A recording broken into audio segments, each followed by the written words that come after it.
அண்மை செய்தி. இன்று மாலை ஆளுநர் அர்லேகரை தவேக தலைவர் விஜய் மீண்டும் சந்திக்க உள்ளார். தவேக தலைவர் விஜய் ஆளுநரை சந்திக்க உள்ள நிலையில் இந்திய கம்யூனிஸ்ட் அலுவலகத்திற்கு சிடிஆர் நிர்மல்குமார் வருகை தந்துள்ளார். அண்மை செய்தியாக பார்த்து வருகிறோம். இன்று மாலை ஆளுநர் அர்லேகரை தவேக தலைவர் விஜய் மீண்டும் சந்திக்க உள்ளார். இது குறித்த கூடுதல் விவரங்களை எமது செய்தியாளர் மாணிக்கம் வழங்க கேட்கலாம். வணக்கம் மாணிக்கம், விவரங்கள்.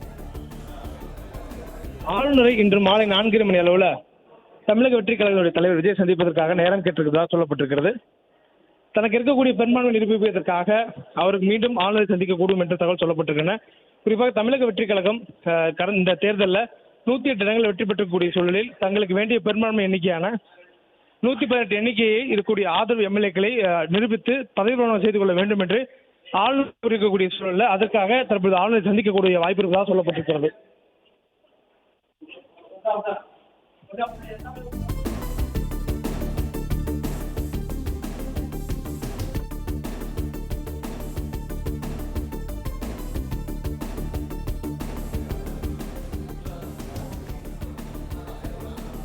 இன்று மாலை ஆளுநர் அர்லேகரை தவேக தலைவர் விஜய் மீண்டும் சந்திக்க உள்ளார் என தகவல் வெளியாகியுள்ளது. இது குறித்த கூடுதல் விவரங்களை எமது செய்தியாளர் மாணிக்கம் வழங்க கேட்கலாம். மாணிக்கம், தொடரலாம்.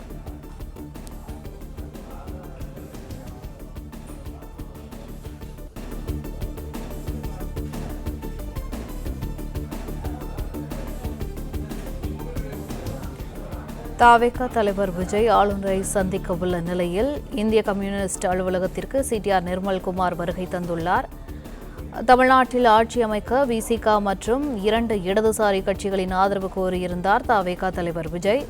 தற்போது இன்று மாலை ஆளுநர் அர்லேகரை தவேக தலைவர் விஜய் மீண்டும் சந்திக்க உள்ளார்.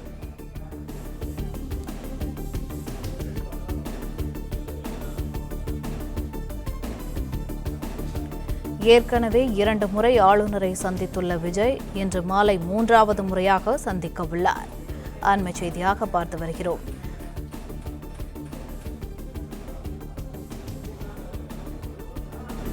பெரும்பான்மை இல்லை என கூறி ஆட்சி அமைக்க தவேக தலைவர் விஜய்க்கு அழைப்பு விடுக்காமல் இருந்து வருகிறார் ஆளுநர். இந்த நிலையில் ஏற்கனவே 2 முறை ஆளுநரை சந்தித்துள்ள விஜய் இன்று மாலை 3வது முறையாகவும் சந்திக்க உள்ளார்.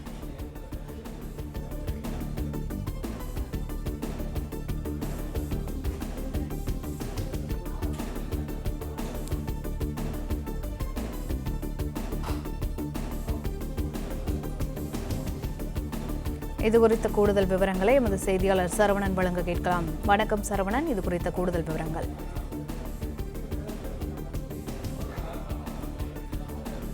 தவேக ஒரு அறுதி பெரும்பான்மையை பெறாத நிலையில மதச்சார்பற்ற முற்போக்கு கூட்டணியில் இருக்கக்கூடிய கட்சிகளை, அதாவது திமுக கூட்டணி இடம்பெற்றிருக்கக்கூடிய கட்சிகளிடம் ஆதரவு கோரியிருந்தது.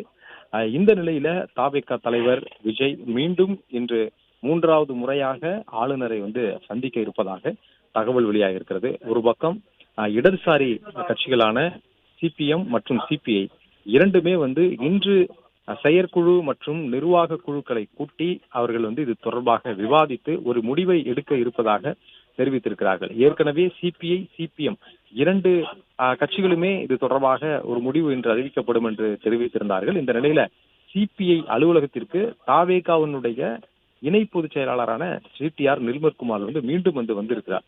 தற்போது சிபிஐ அலுவலகத்துல அவர் மீண்டும் சிபிஐ நிர்வாகிகளை சந்தித்து வருகிறார். சிபிஐ மாநில செயற்குழு இன்று காலை 10 மணிக்கு தொடங்கி சூளைமேடு பகுதியில 10 மணிக்கு தொடங்கி நடந்து வந்தது. சிபிஐ மாநில செயற்குழு முடிந்த பிறகு நிர்வாக குழு தற்போது தொடங்கி இருக்கிறது. நிர்வாக குழு ஒரு பக்கம் நடந்து வரக்கூடிய நிலையில 4:30 மணி அளவுல சிபிஐ தனது நிலைப்பாட்டினை அறிவிப்பதாக தெரிவிக்கப்பட்டிருக்கிறது. அதன்படி அதற்கு முன்னதாகவே சிடிஆர் நிர்மல்குமார் தற்பொழுது இந்திய கம்யூனிஸ்ட் கட்சியினுடைய அந்த அலுவலகத்திற்கு தியாகராய நகரில் இருக்கக்கூடிய வாழநிலம், அந்த வாழநிலத்தில் இருக்கக்கூடிய அந்த அலுவலகத்திற்கு வந்திருக்கிறார். அங்க மீண்டும் இந்திய கம்யூனிஸ்ட் கட்சியினுடைய நிர்வாகிகளை சிடிஆர் நிர்மல்குமார் சந்திக்கிறார். நேற்றைய தினமும் இந்த அலுவலகத்திற்கு வந்திருந்த அவர் அப்பொழுது சந்தித்து அவர் நிர்வாகிகளை சந்தித்து ஆதரவு கோரியிருந்தார். தவேகவிற்கு ஆதரவு கோரியிருந்தார். ஏற்கனவே தவேகவுக்கு ஆதரவு கோரி கடிதமும் அனுப்பப்பட்டது. இந்த நிலையில் தான் மீண்டும் அவர் நேரில் சந்தித்திருந்தார். பிளே ஸ்டோர் மற்றும் ஆப் ஸ்டோரில் இருந்து பாலிமர் செயலியை QR கோடு மூலம் பதிவிறக்கம் செய்யுங்கள். செய்திகளை உடனுக்குடன் பெறுங்கள்.